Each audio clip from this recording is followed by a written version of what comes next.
digamos, muy cuestionadora y con mucha formación en derechos humanos.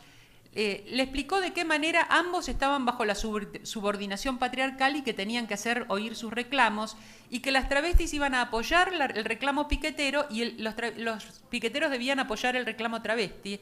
Y pudieron negociar e hicieron una manifestación conjunta muy extraña, donde se pedía a favor de los trabajadores desocupados y las travestis en prostitución, en una conjunción rara. Pero lograron hacerlo dialogando, ¿no? Hicimos muchísimo trabajo de derechos humanos con población travesti, ¿no? Con respecto a los afrodescendientes, es tan fuerte el mito de que en Argentina no hay negros, que las propias personas pertenecientes a esta comunidad no se ven como tales. Es decir, no hacen de la negritud un rasgo de identidad y de demanda. La discriminación es también una forma de violencia que consiste en no integrarlos a nuestra identidad. La negritud es un rasgo de nuestra identidad, borrado, aunque sea inocultable, lo cual muestra la fuerza de la violencia simbólica. No solo porque la población de Argentina es en su gran mayoría producto de la inmigración europea, están borrados, sino ideológicamente. Les comento que en la colonia había una práctica en Buenos Aires, cuando un criollo juntaba suficiente fortuna, la enviaba al rey de España y a cambio de esa fortuna el rey de España le daba un certificado de blancura, que era un papel que decía téngaselo por blanco.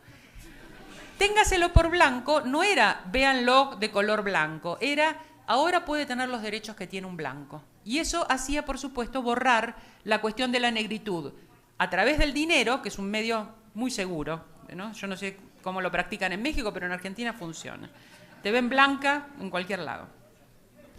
Voy a saltear algunas cosas porque, bueno, trabajamos sobre todo con inmigrantes africanos, ¿no?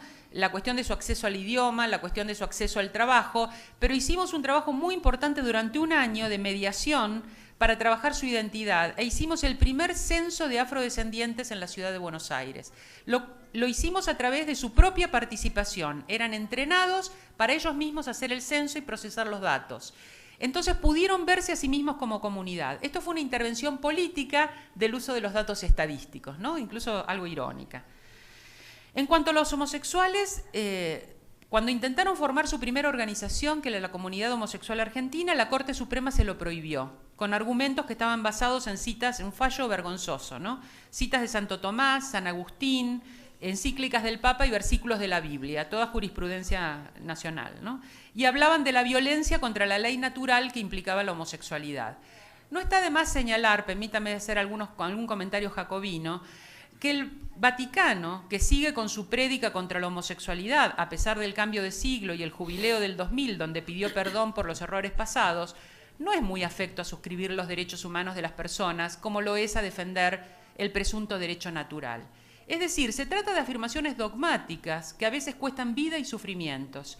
En la región latinoamericana esto es especialmente relevante, no solo por la amplitud de la población que se declara católica, aunque respete poco los preceptos de la religión, sino notoriamente en Argentina por el control férreo que la Iglesia tiene sobre los gobiernos, en especial en las áreas de educación y justicia. Como recordó recientemente la diputada de Izquierda Unida Isaura Navarro en España, de las 103 convenciones internacionales de derechos humanos, el Vaticano solo ha suscrito 10 y no ha firmado contra crímenes de guerra, crímenes contra la humanidad ni contra el apartheid. Tampoco ratificó las convenciones sobre la supresión de la discriminación basada en sexualidad, ni las que aseguran la enseñanza, el empleo y la profesión, ni la de los pueblos indígenas, los derechos de los trabajadores, ni, de más está decirlo, los derechos de las mujeres. Debe su firma en las convenciones contra el genocidio, la supresión de la esclavitud, los trabajos forzados, la tortura y la pena de muerte. Por lo visto y a pesar de las declamaciones, no en todos los casos el derecho a la vida es el primer derecho, depende de la vida de quién y contra los intereses de quiénes. Esta falta de compromiso ubica a la Santa Sede en los últimos lugares de la lista de estados comprometidos con los derechos humanos, detrás de Ruanda. Detrás. Pero los organismos de los derechos humanos funcionan y la CHA obtuvo su personería jurídica. Muchas organizaciones participamos para apoyar esto. Los transgéneros y se obtuvo la unión civil de parejas homosexuales a nivel de la ciudad de Buenos Aires. Eso fue una campaña que apoyamos fuertemente desde la Defensoría y que a nivel nacional se está trabajando, pero incluiría cambiar las leyes de herencia y adopción. Pero sobre esta cuestión de la adopción acaba de salir un libro que se llama Adopción, la caída del prejuicio, en el cual se está trabajando, han participado psicoanalistas, médicos, antropólogos, hablando justamente de la posibilidad de la adopción por parejas homosexuales, como para que esa ley pueda salir. Los transgénero, como actores sociales nuevos, ingresan a la visibilidad pública con el activismo de las travestis, cuando surge una iniciativa para penalizar la prostitución callejera. Con las travestis hicimos una encuesta, también lo mismo, las propias travestis hacían las preguntas, fueron entrenadas para esa encuesta para ver cuáles eran las condiciones socioeconómicas de la población travesti en la ciudad de Buenos Aires. Esto les permitió verse como un grupo social y además señalar cuáles eran las demandas. La demanda más fuerte de las travestis era la educación, el acceso a la educación. Ellas habían tenido que abandonar la escuela muy chicas en el momento en que tomaron su identidad travesti. En general eran expulsadas de su casa y de la escuela como consecuencia de su identidad. Y su mayor demanda era acceder a la educación. Entonces trabajamos con ellas el acceso a las escuelas y sobre todo que se evitara la violencia de llamarlas con su nombre de varón, con el nombre que tenían en el documento. Con ellas trabajamos que pudiera ir en su documento su foto con el aspecto que tenían. Allí tuve que tener una entrevista con el juez porque hay una ley nacional que dice que el pelo no debe dar lugar a confusiones en cuanto al sexo. Una cosa rara, ¿no?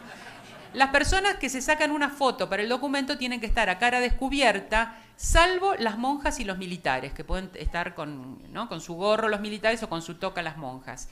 Los demás tienen que tener cara descubierta y el pelo no debe dar lugar a confusiones en cuanto al sexo. Entonces a las travestis les rechazaban su foto por su aspecto femenino. Voy a ver al juez y el juez me dice, lo que pasa es que no se le acepta la foto por esta ley. Entonces yo le dije, bueno, ¿cuál es el sexo de la persona que usted tiene enfrente? Y el juez se quedó callado un ratito y me dijo, deme la foto. Entonces iniciamos un acuerdo con el registro civil de las fotos, eran las que correspondían a su aspecto. Y en las escuelas utilicé una norma que se utiliza para hijos de desaparecidos.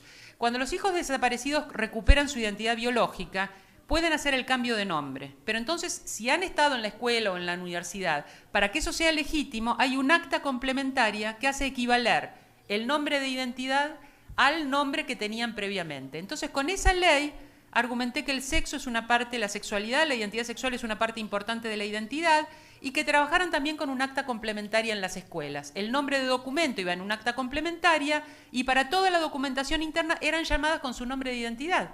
Con lo cual no había la violencia de que llamaran con un nombre masculino a una persona cuya expresión de género era femenina. También trabajamos para que no las encerraran en cárceles o las internaran en hospitales, en pabellones de varones o en salas de varones. En todos los casos hicieron... ¿Me morí? Me hizo así. Dice el cardenal que estoy diciendo cosas un poco fuertes. Bueno, me quedaron los intersexuales fuera de menú. En todo caso, si quieren, en el comentario, en el diálogo, lo retomamos. Lo único que les quiero decir por tu comentario de que ojalá pudiéramos tener el libro en México es que el libro es de acceso gratuito por Internet. Muchas gracias, Moni.